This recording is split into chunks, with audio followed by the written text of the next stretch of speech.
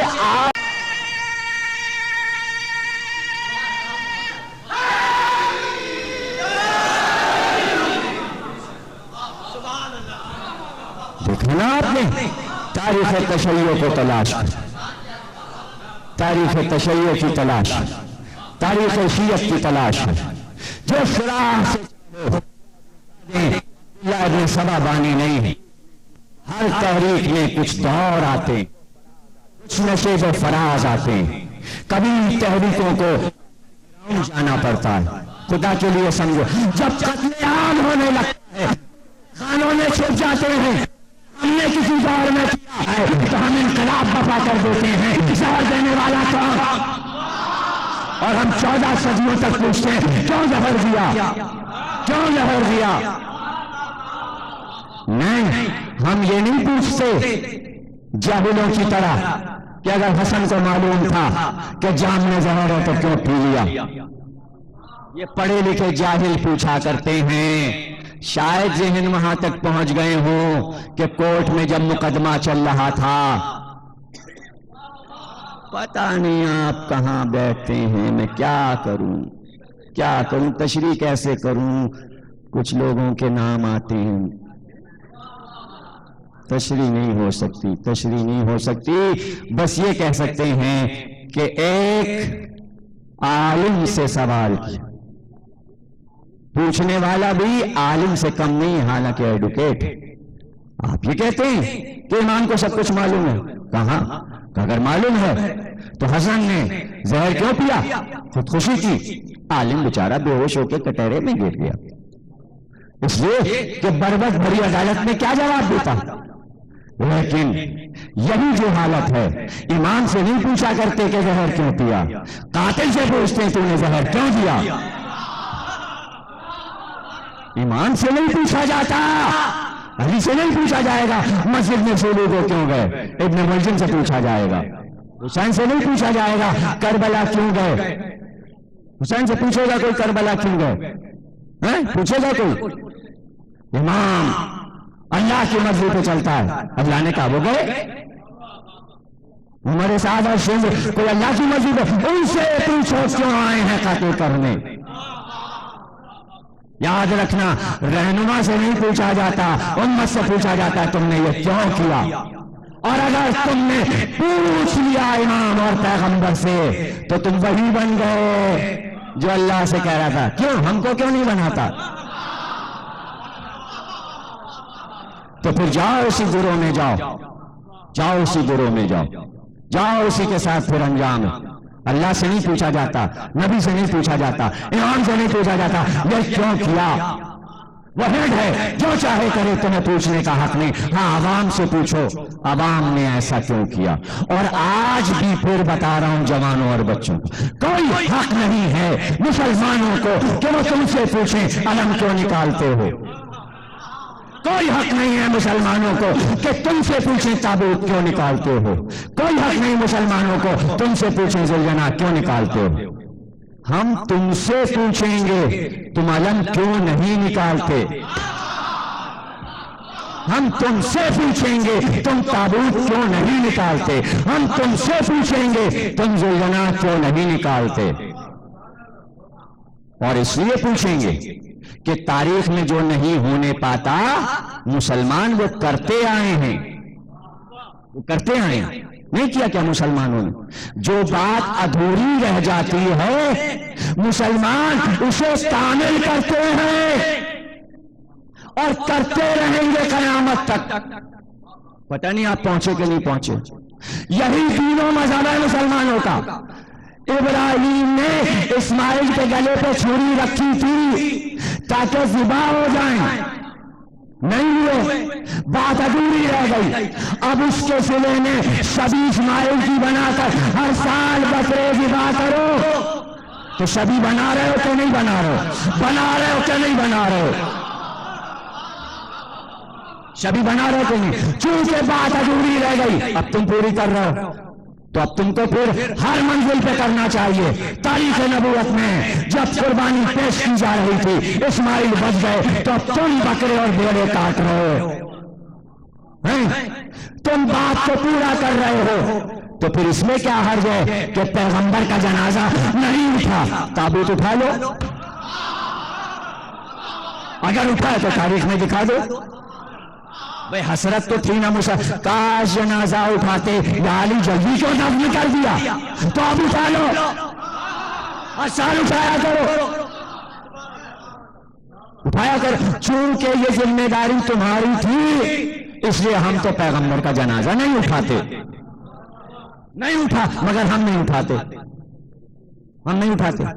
اس لیے نہیں اٹھاتے، جب کبھی 28 سفر کو اٹھایا گیا، تھانے میں رپورٹنگ ہوئی، سب پہنچے گا، کیا ایسا کہ دیکھیے پیغمبر کا جنازہ اٹھا رہے ہیں، ہمیں چڑھا رہے ہیں. تو ہم بھائی آپ کو نہیں چڑھانا چاہتے، نواسے کا اٹھا لیتے ہیں، حسین و منی وانا من الحسین، تو گویا نانا کا بھی اٹھ گیا، نواسے کا بھی اٹھ گیا. اب الگ سے کیا پیغمبر کا اٹھائیں 28 کو، اور نواسے نے اسی تاریخ کو شہادت پا کر بتا دیا بس حسن کا جنازہ اٹھا لینا، سمجھنا یہی رسول کا جنازہ ہے. تو ہم اس لیے اٹھا رہے ہیں، نہیں اٹھا، نہیں اٹھنے دیا گیا، ہم اس لیے اٹھا رہے ہیں. ذوالجناح، اچھا صاحب کیا کیوں پوچھیں گے آپ ہم سے ذوالجناح کے بارے میں؟ کس کی سواری ہے؟ کس کی سواری ہے؟ پیغمبر کی سواری. اچھا معراج میں براق پہ گئے تو براق کی تصویریں تو لگی ہوئی ہیں، اور شکل ایسی، زلفیں پری چھم چھم، کڑے پہنے ہوئے. کبھی دیکھیے براق کی تصویر؟ دیکھیے نا، یعنی تصور میں بھی جب آتی ہے تو نر نہیں آئے گا.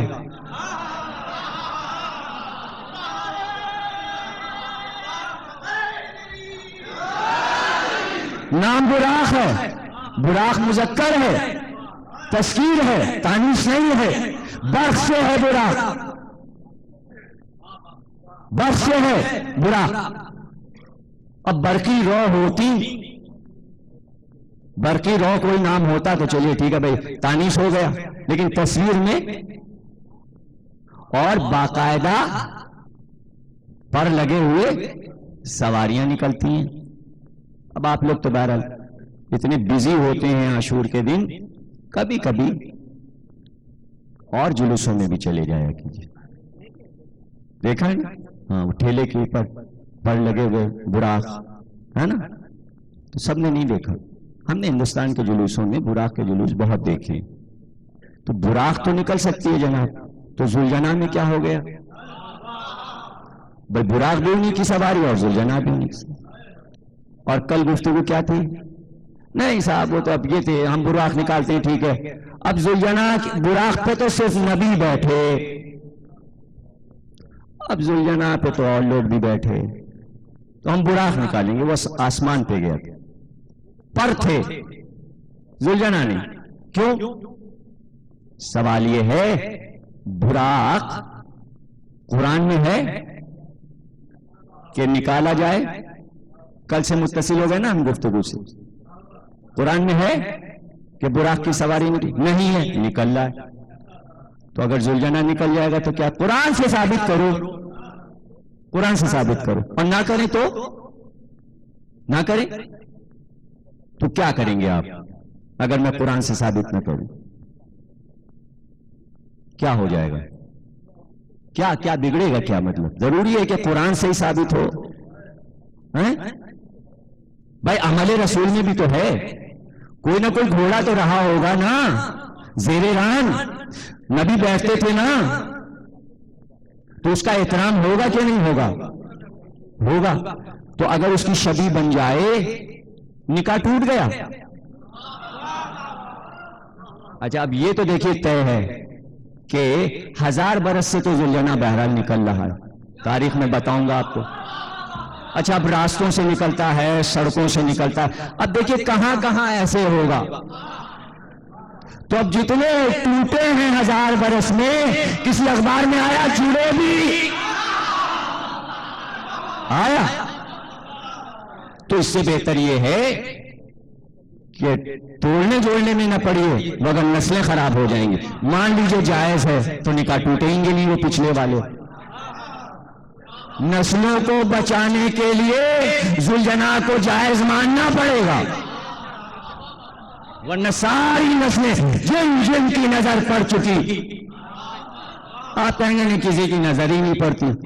ارے عام لوگوں کی جن کے گھر سڑکوں کے کنارے ہیں نہیں مانیں گے آپ؟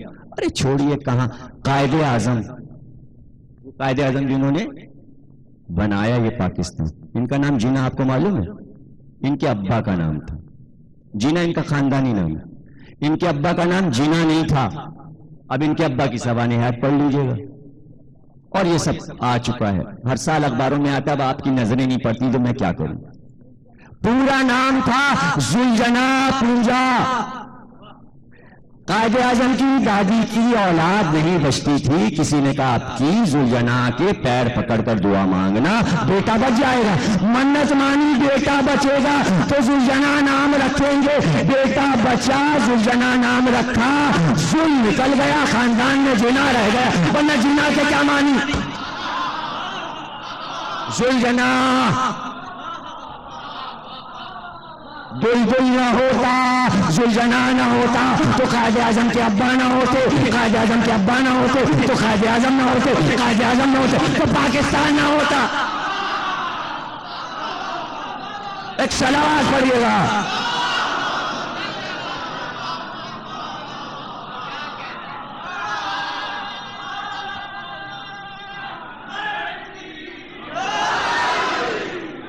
ہے نا بلبل ذوالجناح اب عطا کر دیا تو یہاں نکاح کہاں ٹوٹ رہا ہے؟ یہاں تو بیٹا مل رہا ہے اور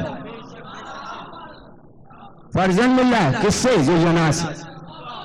اب چلے جائیے لاہور دیکھیے، لاکھوں روپے کی تو زمینیں قزل باش نے، ذوالجناح کے نام ہیں مکانات، زمینیں، باغات. اور وہ ایک وزیر اعظم کے لیے کہا جاتا ہے اس نے قبضہ کر کے بکوا دی تھی کچھ زمینیں، تو 90 کروڑ کی زمینیں تو قبضہ کر لی حکومت پاکستان میں، مقدمہ چل رہا ہے. دیکھیے صاحب جانور کی زمینیں لے لی. آج فاطمہ کے باغ کو رو رہے ہیں.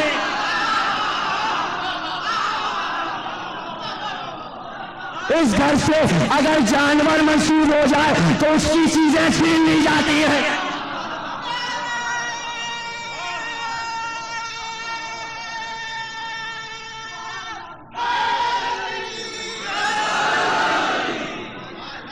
پہلا یہ نہیں، دیکھیے پہلا یہ نہیں، آپ بہانہ کر رہے ہیں، قرآن سے ثابت کیجئے.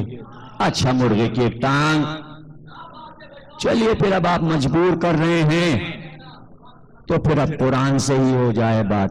لیکن ایک بات پہلے بتا دوں، یہ جو آگے لوگ بیٹھے ہوئے نا میرے، ان کو آپ نہیں جانتے. ان میں ایک صفت ہے، یہ میری ہر تقریر سنی ہوئی، جب نئے پوائنٹ آتے ہیں تو یہ سب کہتے ہیں واہ واہ واہ واہ واہ واہ، اور جب کوئی پڑھا ہوا پوائنٹ آتا ہے تو یہ سب. اچھا گاڑی چلتی ہے ان لوگوں کی وجہ سے، یہ خیال رکھیے گا. جب پیچھے والے سوچتے ہیں آگے والے کہہ دیں تو ہم کریں واہ واہ. اچھا جب یہ ہوتے ہیں چپ تو ادھر والے بھی چپ، نہیں کوئی نئی بات تو کہی نہیں. ورنہ یہ آگے قائم صاحب، ماجد صاحب، کمال صاحب، یہ ذوالفقار صاحب، یہ جاوید صاحب بولتے ضرور، یہ چپ ہے، اس کے معنی کوئی خاص بات نہیں. اب میں آپ کو بتا دوں، اب آ رہی ہے وہ بات کہ جو میں جماعت الثانی میں پڑھ چکا ہوں، اور ان سب کی ہے سنی ہوئی. یہ سب چپ ہو جائیں گے اور مجلس تو گئی چوپٹ. اب یہ نہیں بول، یہ نفسیاتی اثر. کل آپ کو یاد ہے جیسے میں نے کہا نہ آتا ہے نقل کو اثر قرآن میں ہے، نبی کی ایک بیٹی، سب چپ تھے. سنی ہوئی تھی جماعت الثانی کی دوسری مجلس کی جناب سید ہے، تو یہ لوگ چپ بیٹھے، پرانی پڑھ رہا ہے، اور بعد میں لڑتے ہیں یہ پرانا والا نقطہ کیوں پڑھ دیا آپ نے.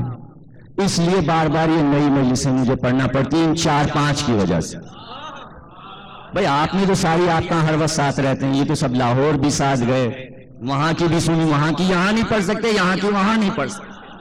اچھا انچولی میں بھی ساتھ ہیں، انچولی والی یہاں نہیں پڑھ سکتے، یہاں والی انچولی. ہدیے صاحب سویم 40ویں کی نہیں دوہرا سکتے، اس میں بھی جناب اعتراض ہو ہی جاتا ہے مجھ پہ، ارے یہ تو وہ اس دن پڑھی. اچھا یاد سب رہتا ہے سر. یہ کمال ہے. تو اب بڑی مجبوری آ گئی. اب مجھے ثابت کرنا ہے ذوالجنا قرآن سے. اب پیچھے والے ہوشیار بیٹھے ان لوگوں سے. سورہ 7 آیت کا نشان 31-32. اور چیلنج کے ساتھ یہ بتا دوں تاریخ خطابت میں جتنے خطیب گزرے ہیں اول سے آخر تک کسی نے بھی یہ آیات منبر سے اپنی مجالس میں نہیں پڑھی. پہلی بار میں نے استدلال میں پیش کی ہیں بحوالہ معصوم. سورہ 7 آیت کا نشان 31-32. اس علیہ بالعشی الصافنات الجیاد ذکر ہو رہا ہے سورہ 7 میں. بوقت شام حضرت سلیمان اپنے دربار کو ملاحظہ کر رہے تھے. شام کا وقت تھا. پوری مملکت جو داؤد چھوڑ کر گئے تھے اس کے مالک تھے جناب سلیمان. قرآن کہتا ہے کہ 1000 گھوڑے چھوڑ کر جناب داؤد گئے تھے. جب دربار کا دن آیا تو ایک ایک چیز سلیمان ملاحظہ کرنا چاہتے تھے. کہا اب وہ گھوڑے بھی لائے جائیں، وہ گھوڑے بھی لائے جائیں. شام کا وقت تھا کہ ایک بار میدان میں سلیمان اپنے تخت پر تھے کہ ایک بار گھوڑے گزرنا شروع ہوئے. آیتیں پھر سنیے. اس علیہ بالعشی الصافنات الجیاد. وقت شام تھا کہ سلیمان کے سامنے 1000 گھوڑے پیش کیے گئے. کون سے 1000 گھوڑے؟ صافنات. صافنات یعنی توجہ رکھیے گا ایک ایک لفظ پہ. گھوڑوں کی قسمیں ہوتی ہیں. کچھ گھوڑے ارجل ہوتے ہیں، کچھ گھوڑے کمیت ہوتے ہیں، کچھ گھوڑے ساز ہوتے ہیں، کچھ منوش ہوتے ہیں، کچھ گھوڑے جیاد ہوتے ہیں. جواد کی جمع جیاد. لیکن سارے گھوڑوں کی قسموں میں دنیا میں سب سے اچھا گھوڑا نسل کا وہ ہوتا ہے جسے صافنات کہتے ہیں. صافنات کی قسم کی خوبی یہ ہے کہ جب وہ گھوڑا اپنے مقام پر رک جائے تو اس کے کھڑے ہونے کا انداز یہ ہوتا ہے کہ 3 پیر کے سم زمین پر رکھے ہوتے ہیں اور چوتھا پیر جو ہے وہ تھوڑا سا خم ہوتا ہے اور سم کا ایک سرا ہلکا سا زمین سے ٹچ ہوتا ہے، مس ہوتا ہے. جو گھوڑے دوڑنے میں پیر کو خم دے دیں یہ کائنات کے سب سے بہترین گھوڑے ہوتے ہیں. قرآن کہتا ہے اس گھوڑے کی قسم کو صافنات کہتے ہیں. صافنات الجیاد. جیاد جمع ہے جواد کی. جواد جب انسان کے لیے استعمال ہو تو اس کے معنی ہے سخی. اگر گھوڑے کے لیے یہ لفظ قرآن میں استعمال ہو تو اس کے معنی ہے جواد یعنی تیز رفتار دوڑنے والا جس سے تیز کوئی دوڑ نہ سکے. تو یہ گھوڑے جو سلیمان کو پیش کیے گئے 2 صفات سب سے اعلیٰ تھی. ایک تو صافنات تھے پھر جیاد تھے. صافنات الجیاد. گھوڑے چلے آپ ان لوگوں کی وجہ سے. دیکھیں تفریق تباہ کر رہے ہیں نا پیچھے والے ان کی وجہ سے. یہ ایک لفظ باخدا نہیں بولیں گے، میں قسم کھا رہا ہوں سب ان کا سنا ہوا ہے اور میں آگے بڑھوں گا نہیں، اس لیے کہ یہ الفاظ پڑھ ہی نہیں سکتے ہیں جناب. باخدا میں بیان ہی نہیں کر سکتا ہوں. جیسی تقریر چل رہی تھی اگر ویسی نہیں ہوگی میں کٹ کروں گا اور مسائل لگا دوں گا. ان کے دیکھیے آپ دھوکے میں نہیں آئیے گا. یہ سب دھوکے باز بیٹھے ہیں.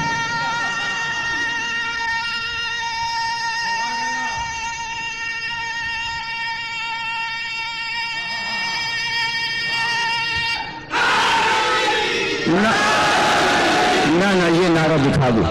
یہ جب پہلی بار صافنات کی تشریح کی تھی تو 5 منٹ ان لوگوں نے واقعہ کی تھی، مجھے بولنے نہیں دیا.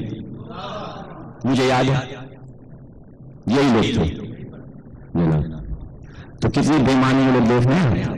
آپ کو تقریر نہیں سننے دیں گے، اس لیے آپ لوگ پھر کہہ رہا ہوں ہوشیار بیٹھیے گا. ان کے پیچھے نہیں چلنا ہے آپ کو. ہاں ورنہ کوئی مزہ نہیں آئے گا. میں بالکل سب بیچ سے چیزیں چھوڑ دوں گا, کوئی لطف نہیں آئے گا. کچھ تاریخ اشیاء سمجھ ہی نہیں پائیں گے.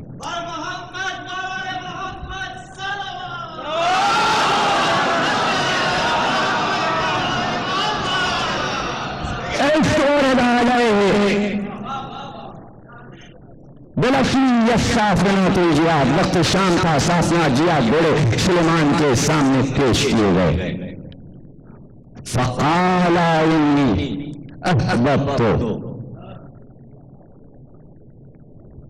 کہا سلیمان نے میں تو اس سے محبت کرتا ہوں.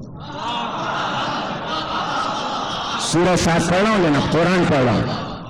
کیا ہوا؟ 1000 گھوڑے بہترین صافنات جیاد پیش کرنے والے سفید براق حسین ترین گھوڑے جلوس چلا گھوڑوں کا. سلیمان ملاحظہ کر رہے ہیں. جیسے ہی جلوس گزرنے لگا ایک بار کا فقال انی احببت, میں تو ان سے محبت کرتا ہوں, میں تو ان سے محبت کرتا ہوں. احببت الا حب الخیر, ان سے محبت کرنا تو خیر ہے. گھوڑوں سے محبت کرنا شر نہیں. نبی کہہ رہا ہے, اللہ وحی کر رہا ہے نبی پر. میں ان سے محبت کرتا ہوں, اور گھوڑوں سے محبت کرنا حب الخیر, خیر والی محبت ہے, خیر والی. بس کافی تھا اللہ, گھوڑوں کا جلوس نکلا, بس تو نے کہہ دیا فقال انی. سلیمان نے کہا بس میں تو ان سے محبت کرتا ہوں, حب الخیر, خیر ہے ان کی محبت. کافی تھا. آیت عجیب ہے, ان ذکر ربی, گھوڑوں کا ذکر خدا کا ذکر ہے.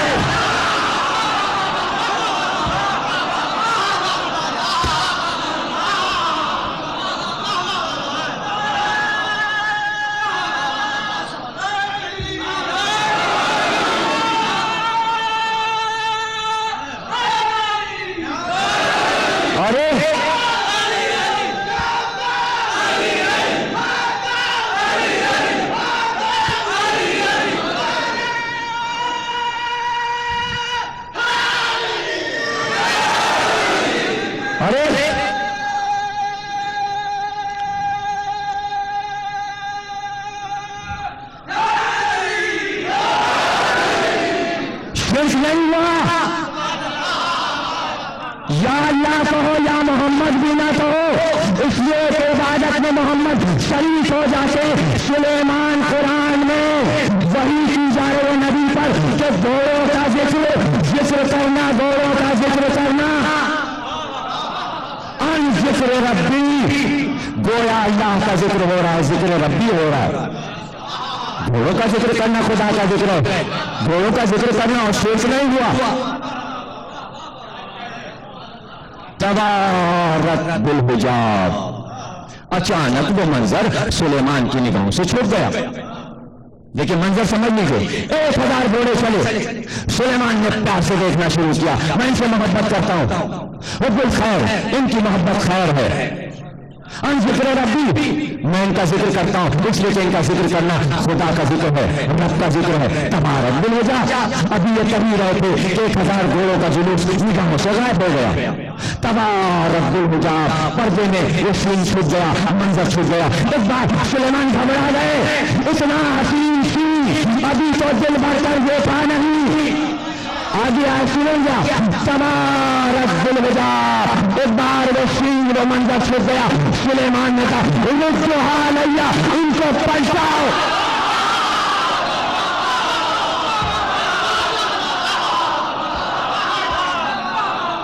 لیکن اب مجھے بھی مزہ آیا. ردوہا علیہ, ردوہا علیہ, ان کو پلٹاؤ, ان کو واپس لاؤ. حکم کی دیر تھی, توجہ کیجیے گا, حکم کی دیر تھی. اس لیے کہ سلیمان وہ نبی ہے جو اپنا کام جلدی کر بھاتا ہے. کون لائے گا تخت بالخیل, اس لیے منظر فوراً پلٹا, پلٹ جچی اور گھوڑے واپس ہوئے. اب جو گھوڑے واپس لے اس وقت تو محل کو دیکھنے میں اب تو زینے اترے, تخت اترے, تعظیم کا وقت آ گیا. زلجنا کا جلوس واپس آ رہا ہے.